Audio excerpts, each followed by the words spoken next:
8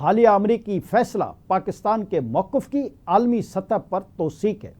security ذرائع کا یہ بھی کہنا ہے کہ بھارتی خفیہ ایجنسی را نے فطرت الہندوستان کے ساتھ براہ راست روابط قائم رکھے اور بھارت نے پاکستان کے خلاف دہشت گردانہ کارروائیوں کے لیے فطرت الہندوستان کو مالی امداد فراہم کی۔ سیکورٹی ذرائع کا یہ بھی کہنا ہے کہ بھارت نے فطرت الہندوستان کے دہشت گردوں کو اپنے ملک میں علاج کی سہولتیں بھی فراہم کی۔ گودی میڈیا نے فطرت الہندوستان کی دہشت گردانہ کارروائیوں کو جواز فراہم کرنے کی بھی بھرپور کوشش کی۔ سیکورٹی ذرائع کے مطابق مودی اور اجیت دوول نے بلوچستان میں فطرت الہندوستان کے ساتھ اپنے روابط کا برملا اعتراف کیا۔ کلبھوشن یادیو کی گرفتاری بھارتی ریاستی سرپرستی میں دہشت گردی کا واضح ثبوت ہے۔ سیکورٹی ذرائع کا یہ بھی کہنا ہے کہ بھارت کے دہشت گردانہ عزائم نہ صرف خطے بلکہ عالمی امن کے لیے بھی خطرہ ہیں۔ جی ناظرین، دریں اسلام پاکستان میں دہشت گردوں کے خلاف آپریشن کا سلسلہ جاری ہے اور اب ایک اور آپریشن کا فیصلہ سامنے آیا ہے۔ خیبر پختونخوا کے ضلع باجوڑ اور خیبر میں دہشت گردوں کے خلاف کارروائی کا فیصلہ کر لیا گیا ہے۔ ذرائع کے مطابق باجوڑ میں شدت پسندوں کے ساتھ ہونے والا جرگہ ناکام ہو گیا ہے۔ ذرائع نے یہ بھی بتایا کہ قبائلی عمائدین کے جرگے نے فطرت الخوارج سے علاقہ چھوڑنے سمیت 3 مطالبات کیے تھے، تاہم فطرت الخوارج نے علاقہ چھوڑنے سے انکار کر دیا ہے۔ میڈیا سے بات چیت کرتے ہوئے کمشنر مالاکنڈ عابد وزیر نے کہا کہ متاثرین کے لیے رہائش کا انتظام بھی کر لیا گیا ہے۔ خار میں 107 سرکاری عمارتوں میں لوگوں کو ٹھہرانے کے انتظامات مکمل کر لیے گئے ہیں۔ عابد وزیر کا کہنا تھا کہ خار کے اسپورٹس کمپلیکس میں خیمہ بستی بھی قائم کی جائے گی۔ نقل مکانی کرنے والے افراد کو تمام سہولتیں فراہم کی جائیں گی۔ ذرائع کے مطابق باجوڑ کی تحصیل مامود کے 2 علاقوں میں تقریباً 300 دہشت گرد موجود ہیں۔ باجوڑ کی تحصیل مامود کی آبادی 3 لاکھ سے زیادہ ہے۔ باجوڑ میں 40,000 سے زیادہ افراد اپنے علاقے چھوڑ چکے ہیں۔ خیبر میں بھی 350 سے زیادہ دہشت گرد موجود ہیں۔ خیبر اور باجوڑ میں موجود دہشت گردوں میں 80% سے زیادہ افغانی ہیں۔ دوسری جانب سوپ کے علاقے سمبازا میں سیکورٹی فورسز نے آپریشن کے دوران 3 بھارتی حمایت یافتہ خوارج کو ہلاک کر دیا۔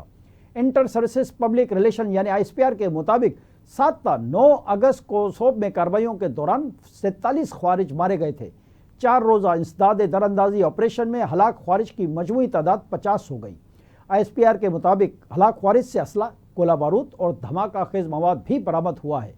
پاک فوج کے شعبہ تعلقات عامہ کے مطابق سیکورٹی فورسز ملک کی سرحدوں کے تحفظ اور امن و استحکام کے لیے پرعزم ہیں۔ سیکورٹی فورسز ملک کی ترقی کو سبوتاژ کرنے کی کوششوں کو ناکام بنانے کے لیے پرعزم ہے۔ جی ناظرین، آخر میں غزہ میں صحافیوں کی شہادتوں سے متعلق یہ خبر بھی آپ سے شیئر کرتے چلیں کہ اسرائیلی مظالم اپنی انتہا کو پہنچ چکے ہیں کہ جس کی وجہ سے فلسطینی کھلاڑی، ڈاکٹرز، انجینئر، سنگرز، اداکاروں اور صحافیوں سمیت سینکڑوں افراد شہید ہو چکے ہیں، مگر اسرائیل کو روکنے ٹوکنے والا کوئی نہیں۔ مغرب میں ہر جگہ سے بس لپ سروسنگ کی جا رہی ہے۔ 2 روز قبل غزہ میں شہید ہونے والے صحافیوں کے حوالے سے خبر ہے کہ اسرائیلی حملے میں شہید ہونے والے الجزیرہ کے 5 صحافیوں کی تدفین کر دی گئی ہے۔ غیر ملکی خبر رساں ایجنسی کے مطابق غزہ پٹی میں اسرائیلی حملوں میں شہید ہونے والے شہداء میں انس الشریف، محمد کریکا، کیمرہ مین ابراہیم ظاہر، مومن علیوہ اور معاون محمد نوفل شامل ہیں۔ اسرائیل کے دانستہ حملے پر عالمی سطح پر شدید مذمت جاری ہے۔ یورپی یونین، چین، جرمنی اور اقوام متحدہ نے اسے بین الاقوامی انسانی قانون کی خلاف ورزی قرار دیا ہے۔ قطری میڈیا الجزیرہ کے صحافیوں کی غزہ میں شہادت پر دنیا بھر میں احتجاجی مظاہرے کیے گئے ہیں۔ دمشق، راملہ، ہیک اور بغداد سمیت کراچی میں بھی عوام و صحافیوں نے اسرائیلی جارحیت اور صحافیوں کے قتل کے خلاف بھرپور آواز بلند کی ہے۔ آسٹریلیا کی وزیر خارجہ پینی وونگ نے اور برطانیہ کے مشرق وسطیٰ کے وزیر ہیماش فالکنر نے کہا ہے کہ صحافیوں کو دنیا بھر میں کہیں بھی محفوظ طریقے سے کام کرنے کا مکمل حق حاصل ہے اور اسرائیل کو اس بات کو یقینی بنانا چاہیے۔ دریں اثنا یورپی یونین کی وزیر خارجہ پالیسی کے سربراہ کایا کالاس نے بھی اسرائیلی حملے میں صحافیوں کی ہلاکت کی سخت الفاظ میں مذمت کرتے ہوئے اسے ناقابل قبول اقدام قرار دیا ہے۔ یورپی خارجہ پالیسی چیف کاجا کولس نے کہا ہے کہ قانون کے احترام میں صحافیوں کو نشانہ بنانے سے بچنے کے لیے واضح ثبوت کی ضرورت ہے۔ انہوں نے مطالبہ کیا کہ اسرائیل مزید امدادی ٹرکوں کو غزہ جانے کی اجازت دے۔ یاد رہے کہ اسرائیل نے اتوار کو الشفا اسپتال کے باہر صحافیوں کے خیمے کو نشانہ بنایا تھا۔ حملے میں انس الشریف سمیت خلیجی چینل کے 5 صحافی شہید ہو گئے تھے۔ انا للہ و انا الیہ راجعون۔ آج کے لیے اتنا ہی۔ اگلے پروگرام تک کے لیے اپنے میزبان جیم جمالی کو اجازت دیجیے۔ اللہ حافظ۔